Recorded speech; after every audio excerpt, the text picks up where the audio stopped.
بسم اللہ الرحمن الرحیم۔ السلام علیکم ورحمۃ اللہ وبرکاتہ۔ تفہیم الآثار کی اس نشست کے اندر ہم قرآن حکیم کو سیکھنے کے دوران جو مشقت پیش آتی ہے اور پھر قرآن مجید کو عربی زبان کے قواعد کے مطابق سیکھنا ہے، اس سے متعلق روایات اور صحابہ کے اقوال پہ ہم ڈسکشن کریں گے اور ان کو موضوع بحث بنائیں گے۔ میرے ساتھ میرے مہمان ڈاکٹر عمار خان ناصر صاحب موجود ہیں۔ ڈاکٹر صاحب السلام علیکم۔ وعلیکم السلام ورحمۃ اللہ۔ آپ کی آمد کا بہت شکریہ۔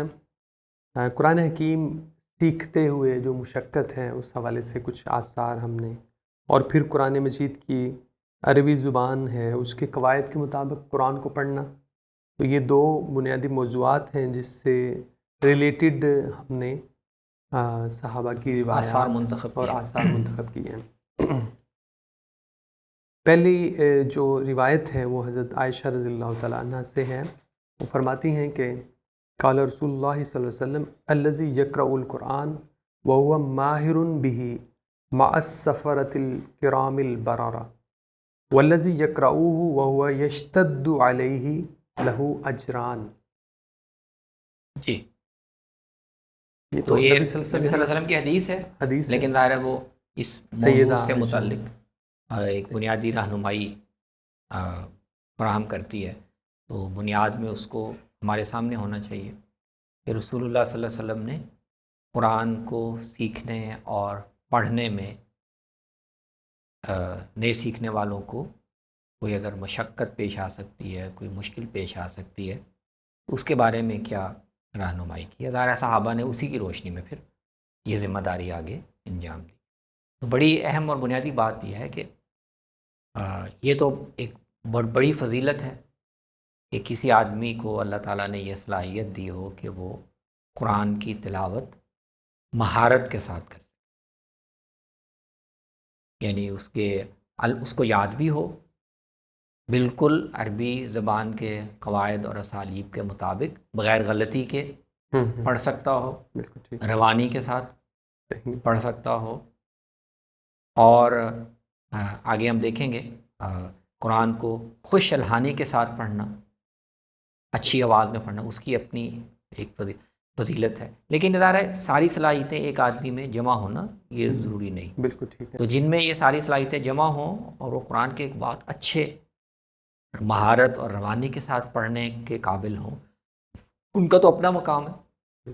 وہ آپ نے بیان فرمایا کہ وہ تو ان کا درجہ تو السفرۃ الکرام البررہ، ان فرشتوں جیسا ہے جو نیک ہیں، اللہ کے ہاں بڑے محترم ہیں اور انسانوں کے اعمال لکھ رہے ہیں۔ لیکن اس کا یہ مطلب نہیں ہے کہ جن کو مشقت پیش آئے کسی وجہ سے تو وہ سمجھے کہ ان کی مشقت رائے گاہ ہے، بیکار ہے، نہیں۔ بالکل ٹھیک۔ جس پر قرآن کو سیکھنا کسی وجہ سے گراں ہو، اجڑ ہونے کی وجہ سے، تعلیم و تربیت کا پس منظر نہیں ہے، طبعاً صلاحیت نہیں ہے، عرب ویسے ہی امی تھے، تو یا عمر گزر گئی ہے، اب قرآن سیکھنا مشکل ہے، تو وہ اس وجہ سے قرآن کو سیکھنے سے گریز نہ کریں، ان کو دوہرا اجر ملے گا۔ یعنی قرآن کو سیکھتے ہوئے مشقت اٹھا کر اس کو سیکھنے سے اس انسان کا جو جذبہ ظاہر ہوتا ہے اور اس کی جو محنت وہ اللہ کے ہاں ضائع نہیں جاتی، پہ دوہرا اجر ملے گا۔ بالکل صحیح۔ بلکہ ایک تو زیادہ تعداد ایسے لوگوں کی ہوگی جو مشقت سے سیکھ رہے ہوں گے، ان کی موٹیویشن کا وہ آگے ہم دیکھیں گے کہ اللہ تعالیٰ نے نبی صلی اللہ علیہ وسلم کو اسی کا لحاظ رکھتے ہوئے کہ آپ کی امت میں سب لوگ بہت پڑھے اور ماہر نہیں ہیں، امیوں کی ایک بڑی تعداد ہے، بوڑھے لوگ ہیں، اور تو وہ کتاب اللہ سے محروم نہ رہیں، تو اس کا لحاظ کرتے ہوئے اللہ تعالیٰ نے قرآن کے متن کو پڑھنے میں اور اس کی تلاوت کرنے میں بہت سی گنجائشیں پیدا کر دی۔ بالکل ٹھیک ہو، لفظوں میں کچھ تبدیلی ہو جائے، اس لفظ کی جگہ دوسرا لفظ پڑھ لیا جائے، یا اگر پوری طرح یاد نہیں ہے تو ملتا جلتا لفظ بھی اگر کسی نے پڑھ لیا تو یہ نہ سمجھے کہ وہ اجر سے وہ بڑی رعایتیں اللہ تعالیٰ نے اس میں پیدا کی ہیں، وہ آگے ہم دیکھیں گے۔ ان عطا، یہ حدیث ہے، حدثنا سفیان بن عیینہ عن عمرو عن عطا وہ کہتے ہیں کہ الذی یہون علیہ القرآن مع السفرۃ الکرام والذی ینفلت منہ ویشق علیہ لہ عند اللہ اجران. یہ بھی وہی مضمون ہے، وہی مضمون ہے کہ جو آسانی سے یاد کر لیتا ہے، پڑھتا ہے، اس کا یہ درجہ ہے، لیکن جس کو یاد کر کے اس کے ذہن سے نکل جاتا ہے تو دوبارہ یاد کرنا پڑتا ہے. تو جتنی آدمی کو مشقت کرنی پڑے گی، جتنی محنت کرنی پڑے گی، تو اسی کے لحاظ سے اس کا اس کو اجر بھی اجر انشاءاللہ بھی ہو. بڑھے گا. بالکل ٹھیک ہو گیا. ان مروان بن حکم سمع کعب الاحبار، انہوں نے کعب بن احبار سے، کعب الاحبار سے یہ سنا ہے، یہ فرماتے ہوئے وہ کہتے تھے کہ ان فی التوراۃ ان الفتى اذا تعلم القرآن وهو حدیث السن وحرص علیہ وعمل به وتابعه خلطه الله بلحمه ودمه وكتبه عنده من السفرة الكرام البررة. وإذا تعلم الرجل القرآن وقد دخل في السن فحرص عليه فهو في ذلك يتابعه ويتفلت منه كتب له أجرة مرتين. یہ انہوں نے فرمایا. ایک تو اس کی وضاحت ضرور فرما دیجیے گا. انہوں نے کہا کہ ان فی التوراۃ ان الفتى اذا تعلم القرآن. تو تورات میں ایک تو انہوں نے قرآن کعب الاحبار ہیں جو اہل کتاب کے بڑے عالم تھے، رسول اللہ صلی اللہ علیہ وسلم کے دور میں تو نہیں، لیکن بعد میں اس کے بعد میں یہ ایمان لائے، اور حضرت عمر کے ساتھ ان کی کافی قربت تھی، اور صحابہ میں سے بھی بہت سے، حضرت ابو ہریرہ، عبداللہ ابن عباس، ان سے تورات کا اور پچھلی کتابوں کا علم حاصل کرتے تھے. تو اہل کتاب کے بڑے علماء میں ان کا. اور ہمارے ہاں بھی جو یعنی تفسیر کی کتابوں میں جو اس نوعیت کا مواد ہے پچھلی کتابوں سے متعلق، اس کے بڑے ماخذ میں سے ایک کعب الاحبار ہے. بالکل. تو اس میں مروان کا ذکر ہے جی کہ مروان ان بن کی حکم سے، ظاہر ہے یہ شام میں تھے، دمشق میں، تو وہ اپنی نشستوں میں، مجالس میں پوچھتے رہتے تھے.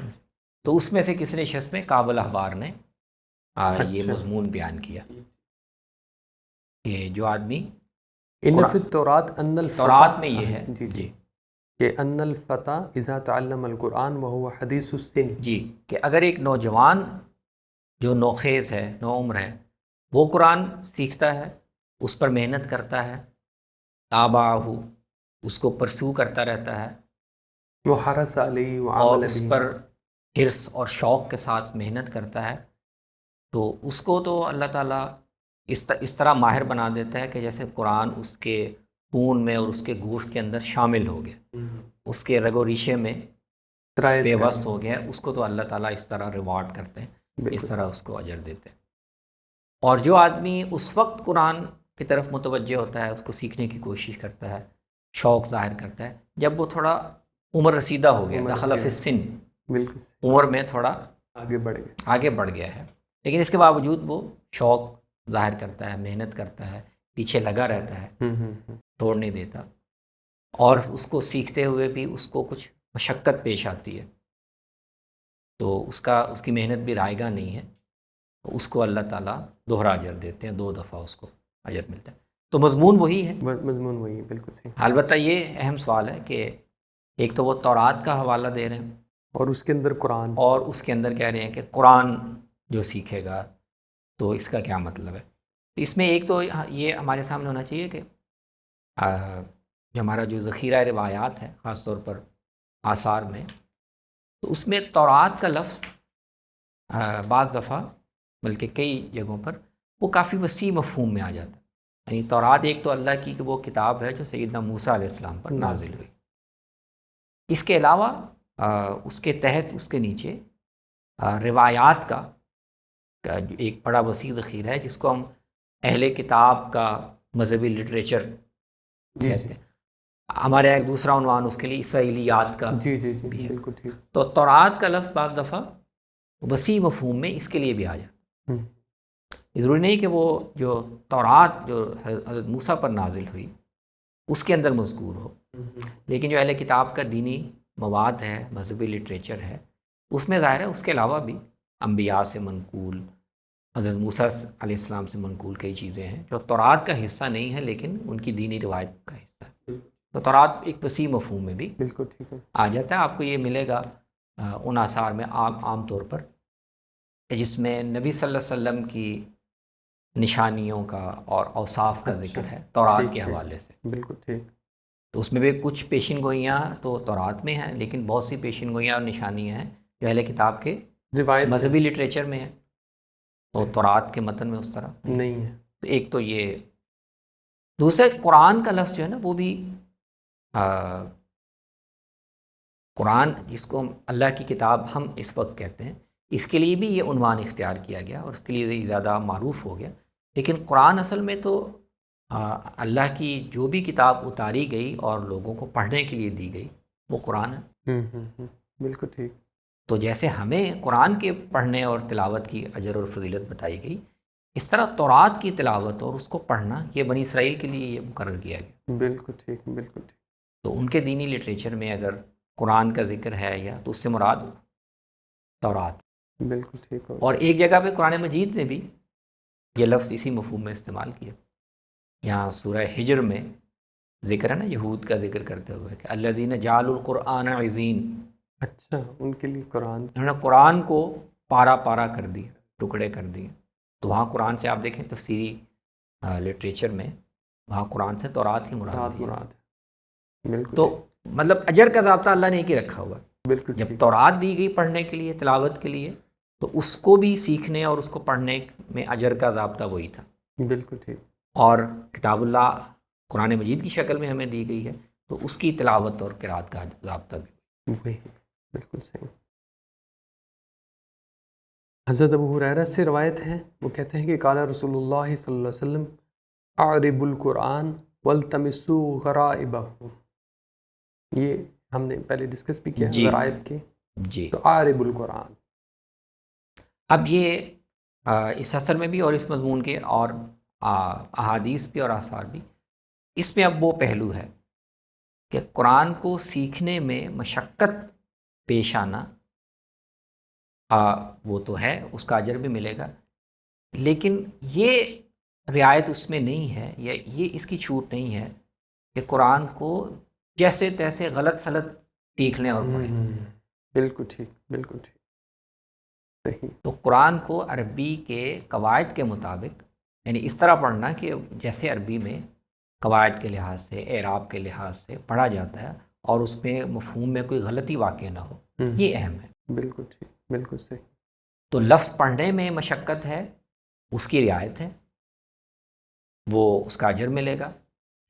بعض دفعہ کسی کی لفظ زبان پہ ایک لفظ نہیں چڑھ رہا تو اس کے لیے ایک خاص مصلحت کے تحت لفظ کو مختلف طریقوں سے پڑھنے کی گنجائش ایک رکھی گئی تھی.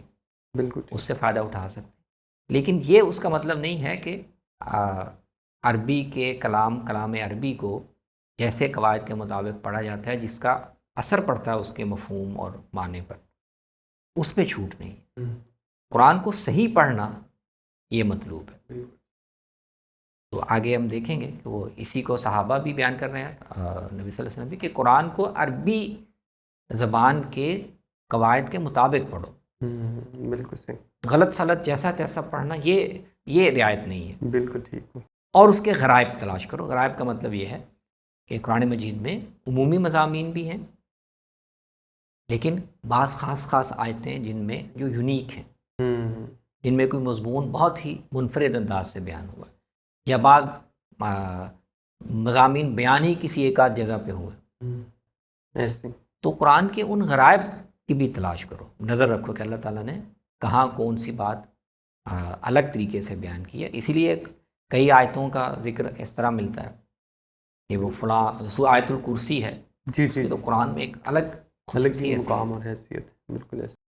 ایک ہی مقام ہے جہاں اللہ تعالیٰ نے یہ کہا ہے کہ اللہ تعالیٰ نے 7 آسمان بنائے ہیں وَمِنَ الْأَرْضِ مِثْلَهُنَّ.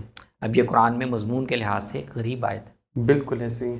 تو اس طرح قرآن میں جو انوکھے اور منفرد مقامات ہیں کسی بھی پہلو سے تو ان پہ بھی نظر رکھو ان کو بھی تلاش کرو. یہ گویا قرآن کے ساتھ ایک زندہ تعلق استوار کرنے اور اس پر غور کرنے کا ایک زاویہ ہے. بہت خوب. اچھا جی، ایک اور روایت میرے سامنے ہے.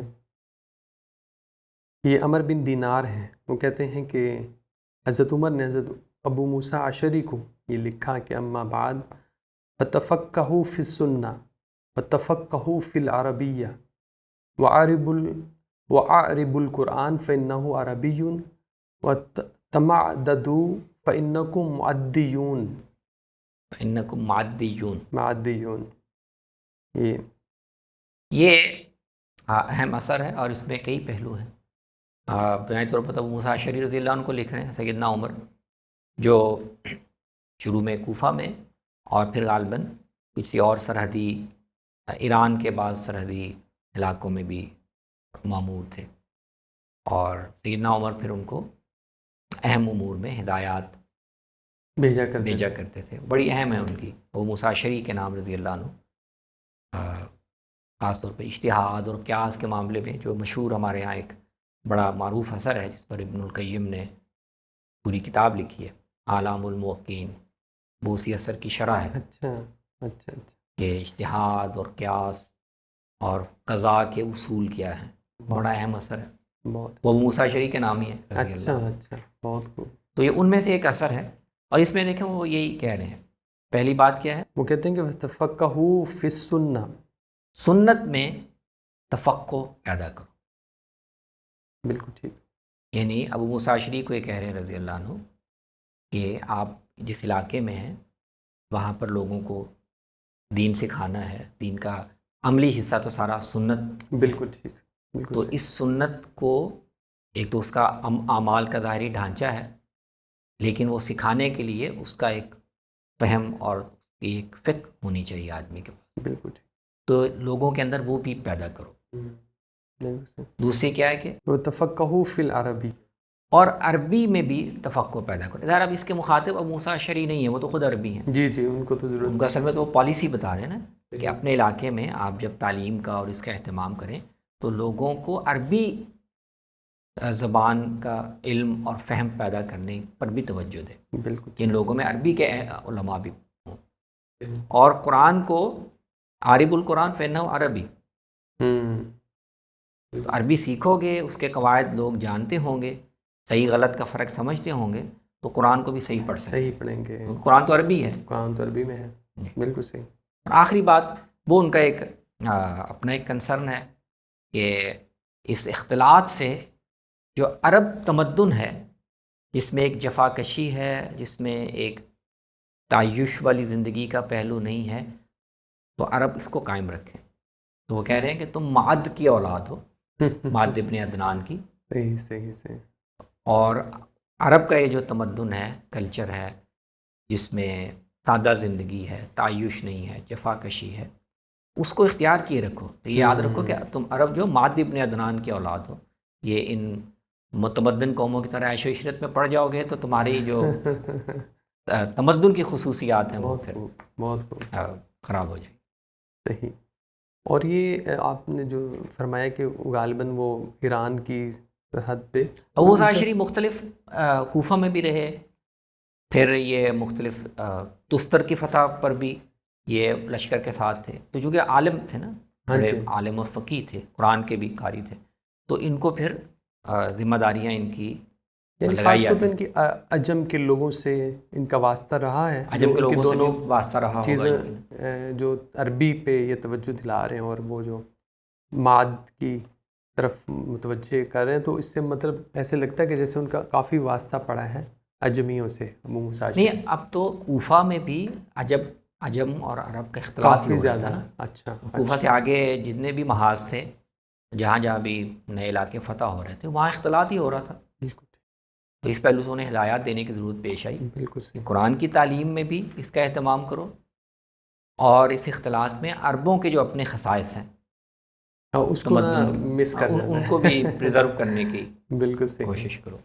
ابی بن کعب رضی اللہ تعالیٰ عنہ سے ایک روایت ہے، کہتے ہیں کہ تعلموا العربیہ کما تعلمون حفظ القرآن. اس میں دیکھیں وہ پہلو نمایاں ہوتا جا رہا ہے آثار میں، کہ جیسے قرآن کے متن کو یاد کرنا یہ اہم ہے، اور اس کا متن یاد کرنا ہے، عربی بھی سیکھو. بالکل ٹھیک. بالکل صحیح. کیونکہ قرآن کے متن کو تم نے یاد کیا، لیکن پڑھتے ہوئے صرف حافظے سے تم اس کو یقینی نہیں بنا سکتے کہ کہیں متن غلط نہ پڑھ پائے.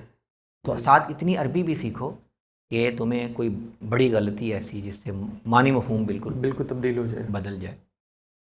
تو معروف ہے نا کہ حضرت غالباً سیدنا عمر نے یا سیدنا علی کے دور میں اسی طرح کی کچھ غلطیاں لوگوں کی زبانوں سے سنی گئی. تو پھر سیدنا علی کو خیال ہوا کہ نہیں، یہ عربی زبان کے قواعد ان کو بھی مرتب کرنا چاہیے اور لوگوں کو بتانا چاہیے کہ بھئی یہ وہ مشہور مثال لی جاتی ہے کہ وہ سورہ فاطر کی جو آیت ہے نا، انما یخشی اللہ من عبادہ العلماء. جی اللہ سے اللہ کے اہل علم بندے ہی ڈرتے ہیں.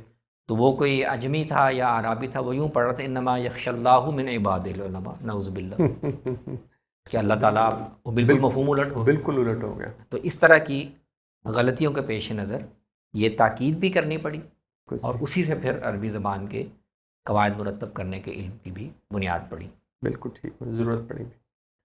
ابن بریدہ جو ہیں وہ ایک آدمی سے جو نبی صلی اللہ علیہ وسلم کے صحابہ میں سے ہیں ان سے روایت کرتے ہیں، کہتے ہیں کہ لَأَنْ أَقْرَأَ آیَةً بِإِعْرَابٍ أَحَبُّ إِلَيَّ مِنْ أَنْ أَقْرَأَ كَذَا وَكَذَا آیَةً بِغَيْرِ إِعْرَابٍ.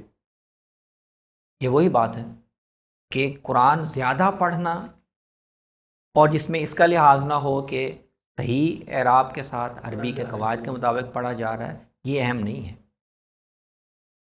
تو یہ وہ لوگوں کے اندر وہ ظاہر ہے دیکھ رہے ہیں اور رجحان بھی دیکھ رہے ہیں کہ لوگ اس طرف متوجہ نہیں ہیں کہ ہم صحیح پڑھیں، اس پر خوش ہو رہے ہیں، یہ اس کو زیادہ فضیلت کا موجب سمجھ رہے ہیں کہ جیسا کیسا بھی اب پڑھ تو زیادہ رہے ہیں.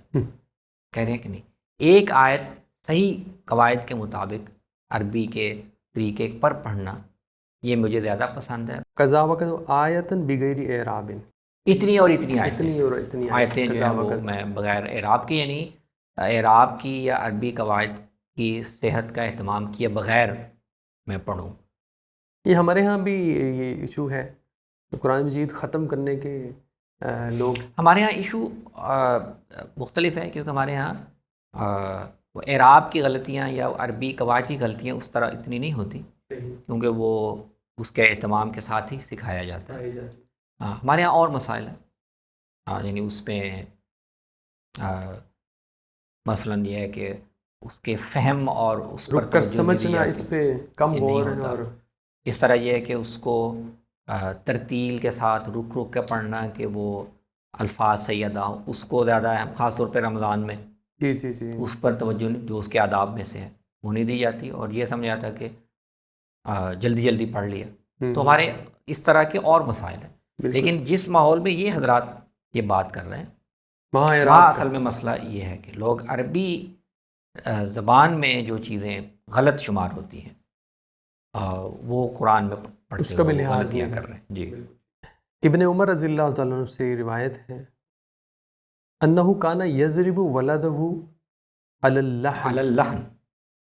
تو یہ تعلیم میں یعنی سینسٹیوٹی تھی کہ ان کے بچے اگر قرآن پڑھ رہے ہیں یا اس میں صراحت نہیں ہے کہ ویسے عربی زبان میں بھی اگر وہ غلطی کر رہے ہیں تو وہ تعدیب کرتے تھے، کیونکہ یہ پیدا ہونا شروع ہو گیا تھا کہ جو عربوں کے بچے ہیں وہ بھی اب اختلاط میں اور اس میں وہ بھی عربی جو خالص عربی ہے اس میں غلطیاں کرنا شروع ہو گئے. تو بعد عموی خلفاء کے بارے میں تو معروف عبد الملک کا زیادہ آتا ہے، تو وہ بالکل ہی دمشق کے تمدن میں تو وہ خلیفہ بن گیا تھا، اب امیوں کا خلیفہ ہے، لیکن وہ عربی زبان کے قواعد میں غلطیاں کرتا تھا.